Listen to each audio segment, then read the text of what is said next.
லிங்கத்தை நீ கையில வச்சிருக்கியே, குளத்துல இருந்த லிங்கம் உன் கைக்கு தான் கிடைச்சதா ஐஸ்வர்யா? அங்கிள், ஆமாங்கய்யா, குளத்துல இருந்த லிங்கம் ஐஸ்வர்யா அம்மா கைக்கு தான் கிடைச்சது.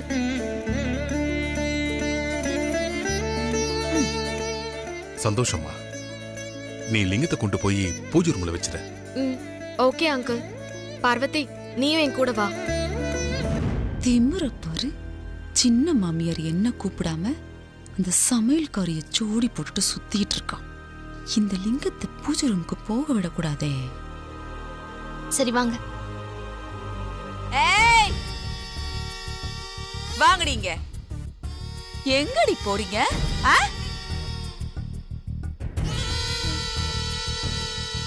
என்னடி பண்ணிட்டு இருக்கீங்க? என்னடி பண்ணிட்டு இருக்கீங்க? தப்பு நடக்குதுடி. இந்த வீட்ல தப்பு நடக்குது. இதை என்னால ஒரு நாளும் ஏத்துக்க முடியாது. சித்தி. என்னடா சித்தி? நான் ஒண்ணும் உன் சித்தி இல்ல, நான் ஆத்தா வந்திருக்கேன். ஆத்தாளையே அதட்டி பாக்குறியா நீ? ஆளாளுக்கு பயம் விட்டு போச்சு. என்ன நினைச்சிருக்கீங்க என்ன பத்தி? ஏதோ தப்பு நடந்திருக்கு, ஏத்துக்க முடியாதுன்னு சொன்னியே. நாங்க ஏதாவது தெரியாம தப்பு பண்ணிருந்தா மன்னிச்சு அதை ஏத்துக்கோ ஆத்தா. மூடி வாய. மன்னிப்பா கேக்குற நீ? மன்னிப்பு மன்னிக்கிற தப்பா பண்றீங்க இந்த வீட்ல? 1-2 தப்பா? இந்த வீட்ல நடக்கிற தப்புக்கு என் உடம்பெல்லாம் எரியுதுடி. என் உடம்பெல்லாம் எரியுது. ஐயோ ஆத்தா, நீங்க அப்படிலாம் சொல்லக்கூடாது. என்ன தப்பு நடந்ததுன்னு எங்களுக்கு தெரியல ஆத்தா. நீங்க சொல்லுங்க, அத நாங்க சரி பண்ணிக்கிறோம். ஓ, சரி பண்ணிடுவீங்களா? கேட்டுக்கோங்க, சொல்றேன். ஆதிக்கடவுர் குடும்பத்து மூத்த மருமகதான் இந்த ஸ்படிகலிங்கத்தை பூஜை ரூம்ல வைக்கணும். மத்த யாரும் வைக்க கூடாது. அதுதான் முறை. இங்க எல்லாம் முறையா நடக்குதா? சொல்லுங்கடா வாய திறந்து. முறையாவா நடக்குது எல்லாம்? வாயடைச்சு நிக்கிறீங்க, சொல்லுங்க. என்ன யோசிக்கிறீங்க? முறையா நடக்குதா? இங்க பாருங்க, ஒழுங்கு மரியாதையா சொல்றேன்.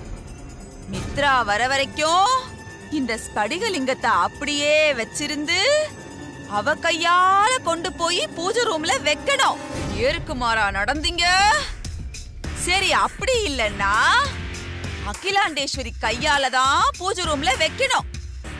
அது வரைக்கும் இந்த லிங்கம் இந்த வீட்டு ஹால்லயே தான் இருக்கணும். புரிஞ்சுதா? பெரியயா, ஆத்தா லிங்கத்தை பூஜை ரூம்ல வைக்க கூடாதுன்னு சொல்லுது. அம்மா வேற வீட்ல இல்ல. இப்போ என்ன பண்றது? நீ ஒன்னும் பதட்டப்படாத பார்வதி. முதல்ல சித்தி மேல வந்து இறங்கி இருக்கிற அம்மனை குளிர வைப்போம். குளிர வைக்கிறானா? ஐயோ, என்ன பண்ண போறான்? ஏதாவது ஐஸ் கட்டிய தலையில கொண்டு வந்து போட்டுருவானோ? செய்வான். இவன் என்ன வேணா செய்வான்.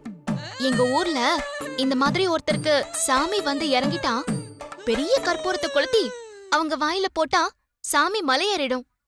அப்படி பண்ணலாமா?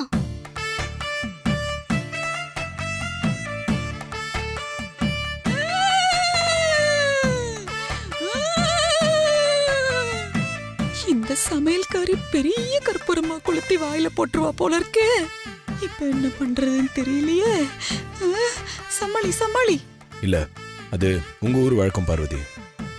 ஆனா எங்க ஆதிக்கடூர் பரம்பரை வழக்கப்படி இந்த மாதிரி சாமி வந்து ஏறினா சாதாரணமாலாம் இறங்காது. ரத்த பலி வாங்கிட்டு தான் போகும். ஐயோ, ரத்த பலியா? இதெல்லாம் நான் கேள்விப்பட்டதே இல்லையே. என்னடா பேசிக்கிறீங்க? என்ன பெரியயா சொல்றீங்க? ரத்த பலினா இப்போ ஆடு கோழி அந்த மாதிரி ஏதாவதா? சச்சா, அதெல்லாம் எதுவும் இல்ல. பாவம், அதெல்லாம் வாயில்லாத ஜீவன்ல. அப்போ வேற எப்படி பெரிய ரத்த பலி கொடுக்கறது? நீ ஒண்ணு பண்ணு, மேல பூஜை ரூமுக்கு போய் பாரு. அங்க சின்னதா ஒரு சூலம் இருக்கும். அதை எடுத்துட்டு வந்து சித்தியோட சாமியார் வந்திருக்குல்ல, அவங்க வலது கன்னத்துல குத்தி இடது கண்ண வழியா வெளியே எடுத்துட்டோம்னா சாமி சந்தோஷமா மலையேறிடுவாங்க.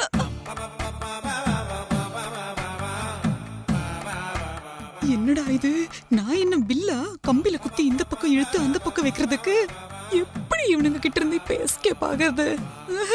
மலை ஏற வேண்டியதுதான். ஆ சரிங்க பெரியய்யா, நான் பூஜை ரூமுக்கு போய் சூலத்தை எடுத்துட்டு வந்துடுறேன்.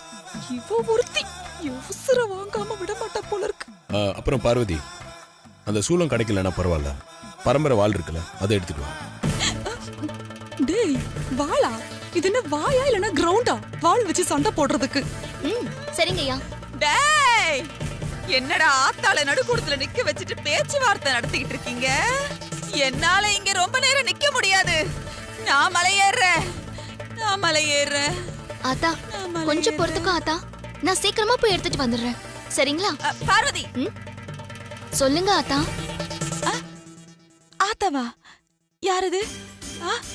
ஆத்தா, யாரது? என்னையா சொன்ன? ஓ, எனக்கு கூட ஏதோ மயக்கமா என்னன்னு தெரியல மாமா. கொஞ்ச நாளா அப்படியே எனக்குள்ள ஒரு சக்தி புதுசா இறங்குற மாதிரி இருக்கு. அப்ப என்னமோ நடக்கிறது எதுவுமே எனக்கு ஞாபகம் இல்ல. இப்ப கூட பாருங்க, 2 ஆள் மாதிரி தலையெல்லாம் பாரமா இருக்கு. நீங்க இன்னும் பூஜை ரூம்க்கு போலையா? லிங்கத்தை கொண்டு போய் பூஜை ரூம்ல வைங்கம்மா. ரொம்ப நேரம் கையில வச்சிருக்காதீங்க. கோவில்ல வேற அவ்வளவு நேரம் நின்னா எனக்கு ஒரே தலையெல்லாம் கிருகிருன்னு வருது. நான் போய் கொஞ்ச நேரம் ரெஸ்ட் எடுத்துக்கிறேன். வர ஆதி. அம்மா, ஐயோ, வர வர எனக்குள்ள ஏன் இவ்ளோ சக்தி வருதுன்னு எனக்கே தெரியலையே. சரி, நீங்க அந்த லிங்கத்தை எடுத்துட்டு போய் பூஜை ரூம்ல வச்சிருங்க. ஓகே ஆதி. வாங்க ஐஸ்வர்யா அம்மா.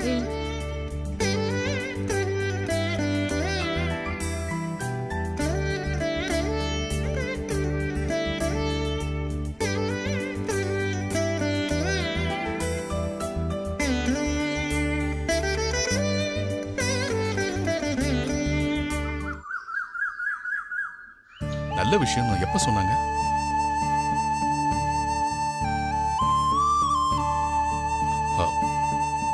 என் வைஃப் வந்துட்டாங்க, அப்புறமா பேசுறேன்.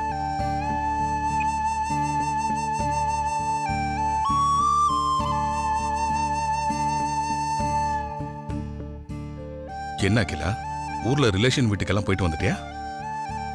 எல்லார் வீட்டுக்கும் போக முடியலங்க, நேரம் பத்தல.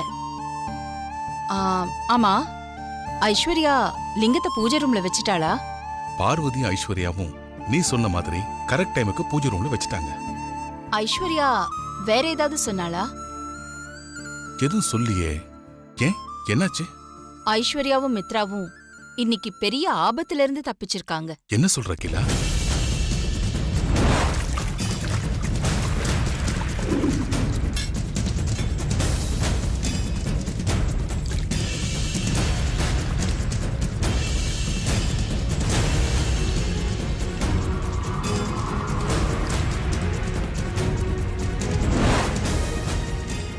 அந்த ஆளு நந்தினியோட ஆளாத்தான் இருக்கணும். தண்ணிக்குள்ள வச்சு நம்ம மருமகள்களை கொலை பண்றதுக்கு திட்டம் போட்டிருக்கா. அதுக்காக தான் நந்தினி கோவிலுக்கு வந்திருக்கா. இல்லனா அவளுக்கு கோவில்ல என்ன வேலை? நல்ல வேலை, அந்த கடவுள் தான் முதலையா வந்து இவங்களை காப்பாத்திருக்காரு. அந்த நந்தினியை சும்மா விடக்கூடாது அகிலா. நீ அவளை மன்னிச்சு விட்டதெல்லாம் போதும். அவளோட சம்பந்தப்பட்டவங்க எத்தனை பேர் இருந்தாலும் எல்லாரையும் தூக்கி உள்ள வை. நீங்க டென்ஷன் ஆக வேண்டாம். அந்த நந்தினிய நான் பாத்துக்கிறேன்.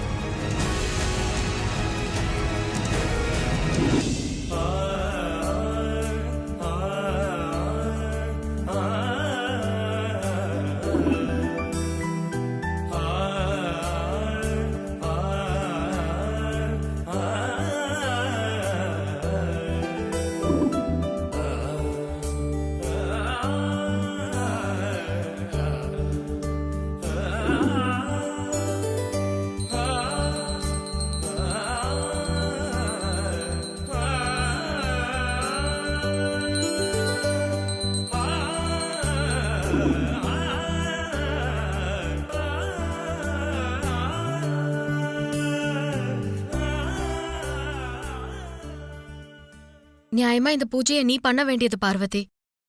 இல்ல ஐஸ்வர்யாம்மா, குளத்துல இருந்த லிங்கம் யார் கைக்கு கிடைக்குதோ அவங்கதான் இந்த லிங்கத்துக்கு பூஜை பண்ண தகுதியானவங்கன்னு குருஜி சொன்னார்ல. அதனாலதான் சொல்றேன் பார்வதி, இந்த ஸ்படிக லிங்கத்துக்கு பூஜை பண்ற தகுதி உனக்கு தான் இருக்கு. என்ன ஐஸ்வர்யம்மா அது? லிங்கத்தை தண்ணிக்குள்ள இருந்து மேலே எடுத்துட்டு வந்தது நீங்க தானே?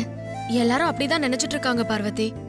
ஆனா தண்ணிக்குள்ள என்ன நடந்ததுன்னு உன்னோட மனசாட்சிக்கு தெரியும். என்ன ஐஸ்வர்யம்மா என்னென்னமோ சொல்லிட்டு இருக்கீங்க?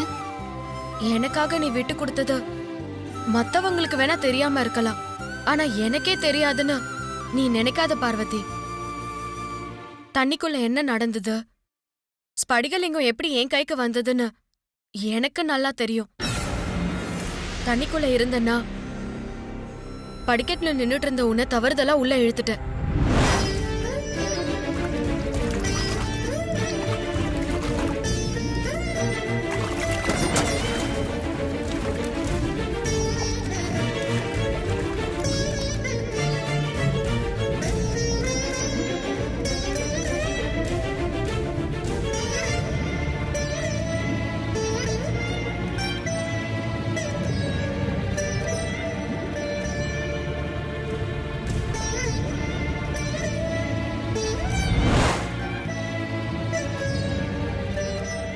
எல்லாரும் நினைச்சிட்டு இருக்க மாதிரி கடவுள் கருணையால இந்த லிங்கம் என் கைக்கு கிடைக்கல.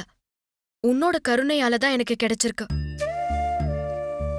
எனக்கு கிடைச்சிருக்கிற இந்த அங்கீகாரம் எல்லாம் உனக்கு கிடைக்க வேண்டியது பார்வதி.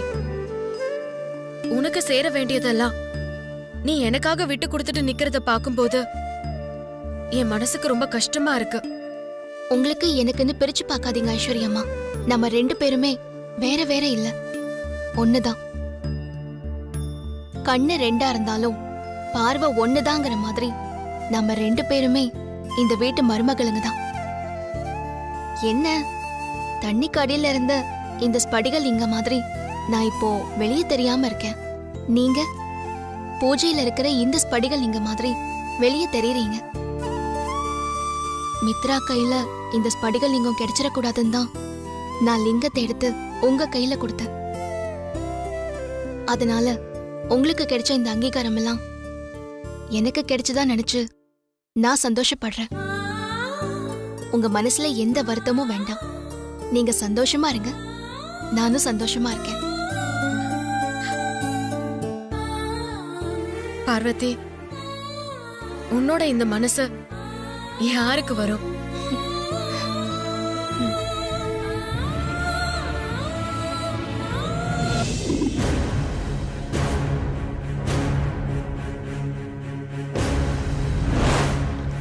லிங்கம் கையில இருந்து நழுவி மறுபடியும் தண்ணிக்குள்ள போயிடக்கூடாது.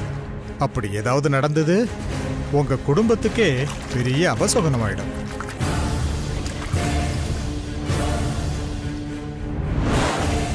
குளத்துல நடந்த விஷயத்த இவங்க கிட்ட சொல்லி குழப்பறத விட குருஜி கிட்டயே போய் நடந்ததை சொல்லி என்னன்னு கேட்கலாம். ஆனா அதுக்கு முன்னாடி ஒரு முக்கியமான வேலை இருக்கு. வரேன் நந்தினி.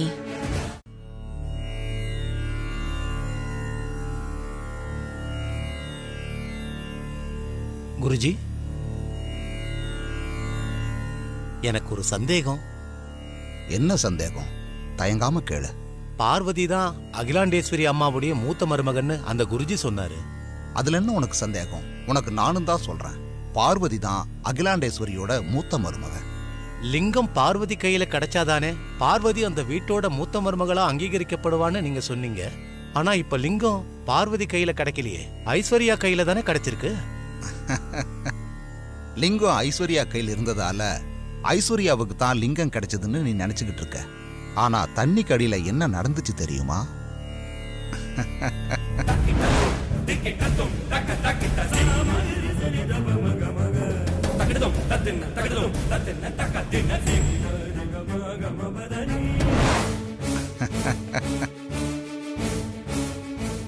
லிங்கம் பார்வதி கைக்கு கிடைச்சதால இன்னும் 6 மாசத்துல அந்த குடும்பத்து மருமகளுக்கான முழு அங்கீகாரம் பார்வதிக்கு கிடைச்சிரும். அதை எந்த சக்தியாலையும் தடுக்க முடியாது.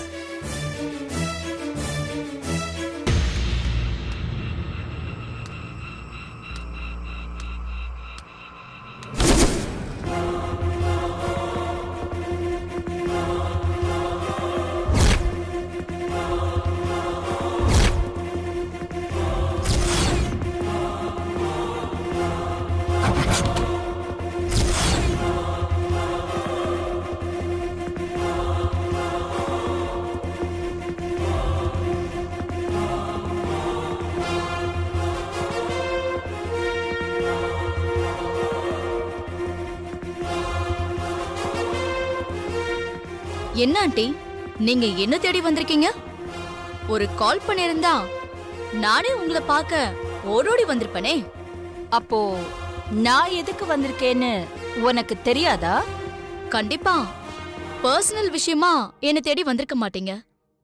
அநேகமா யூனியன் விஷயமா தான் என்ன தேடி வந்திருப்பீங்க. I'm right aunty? நோ, எப்பவுமே நீ ராங் தான். ஒவ்வொரு தடவையும் நீ என் ரூட்ல ராங்கா கிராஸ் பண்ணும் போதெல்லாம் நான் உன்னை தேடி வந்து கண்டிச்சுக்கிட்டும் தண்டிச்சுக்கிட்டும் தான் இருக்கேன். ஆனா நீ திருந்தாத ஜென்மமா தான் இருக்க. நீங்க என்ன கண்டிக்கிறதுக்கும் தண்டிக்கிறதுக்கும் நான் இப்போ எந்த தப்பும் பண்ணலையே. அப்புறம் எதுக்காக என்ன தேடி வந்திருக்கீங்க? ஏய், நீ ஆதிக்கடவூர் கோவிலுக்கு வந்தது எனக்கு தெரியாதுன்னு நினைச்சிட்டு இருக்கியா? நான் உன்னை பார்த்தேன். கோவிலுக்கு வந்தது ஒரு தப்பா ஆண்டி? நாளா சாமியை கும்பிடக்கூடாதா? ஆதிக்கடவூர் கோவிலுக்கு எங்க பரம்பரை எதிரியான நாகபுரி வம்சத்துக்காரி சாமி கும்பிட வந்தேன்னு சொன்னா அத நம்பறதுக்கு நான் ஒண்ணும் முட்டாள் கிடையாது. தண்ணிக்குள்ள இறங்கி லிங்கம் எடுக்கிற என்னோட 2 மருமகள்களையும் தண்ணிக்குள்ள வச்சு கொலை பண்றதுக்கு ஆளை ஏற்பாடு பண்ணிட்டு அத கண்காணிக்க வந்திருக்க. உனக்கு எவ்வளவு தைரியம் இருந்தா இந்த அகிலாண்டேஸ்வரியோட மருமகள்களையே கொலை பண்றதுக்கு திட்டம் போட்டிருப்ப?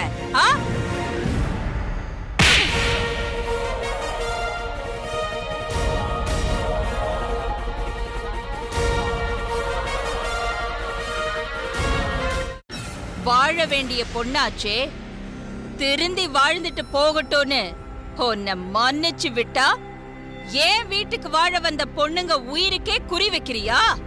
ஒண்ணு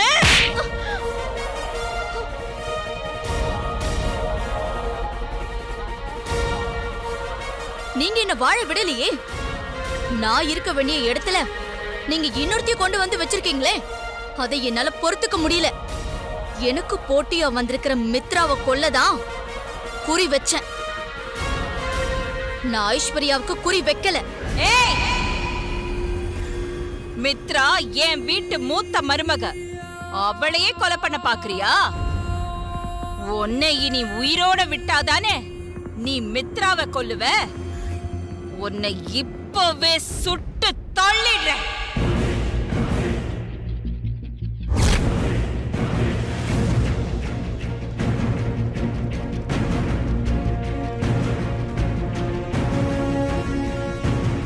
இத்தனை நாள் உன்னை மன்னிச்சு விட்ட மாதிரி இன்னைக்கு நான் மன்னிச்சு விட மாட்டேன். எதிரியையும் நெருப்பையும் மிச்சம் வைக்க கூடாது. நெருப்ப மிச்சம் வச்சா அது வீட்டையே எரிச்சிரும். எதிரிய மிச்சம் வச்சா நிம்மதி போயிடும்.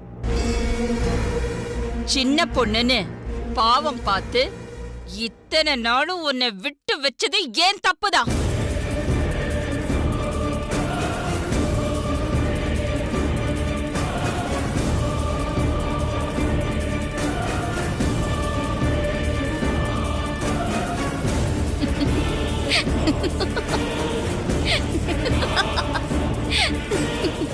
ஏய், என்ன நான் உன்னை சுடமாட்டேன்னு நினைச்சு சிரிச்சிட்டு இருக்கியா? எதிரிய மிச்சம் வச்சா நிம்மதி போயிடுன்னு சொன்னீங்களே, அத நினைச்சு சிரிச்சேன். நான் மட்டும்தான் உங்களுக்கு எதிரி நினைச்சுக்கிட்டு இருக்கீங்க. ஆனா உங்க வீட்டுக்குள்ளேயே உங்களுக்கு எதிரிங்க இருக்காங்க ஆண்டி. எப்பவுமே வெளியில இருக்கிற எதிரிங்களை விட வீட்டுக்குள்ள இருக்கிற எதிரிங்க தான் ஆபத்தானவங்க. அவங்களாலதான் உங்களுக்கு நிம்மதி போகும். ஏய், என்ன மரண பயத்தால வாய்க்கு வந்தபடியெல்லாம் உளறிட்டு இருக்கியா? மரண பயத்துல யாரும் உளர மாட்டாங்க ஆண்டி. அதனாலதான் மரண வாக்குமூலத்துக்கு பவர் அதிகம். உங்க மருமகளை கொலை பண்ண ஆள் அனுப்புனது நான் தானே கண்டுபிடிச்ச உங்களால உங்க வீட்டுக்குள்ள என்ன நடக்குதுன்னு கண்டுபிடிக்க முடியலையே. உங்க வீட்டுக்குள்ள உங்களுக்கே தெரியாம ஒரு விஷயம் நடந்துகிட்டு இருக்கு. அது வீட்ல இருக்கிற எல்லாரும் சேர்ந்து உங்ககிட்ட இருந்து மறைச்சுக்கிட்டு இருக்காங்க.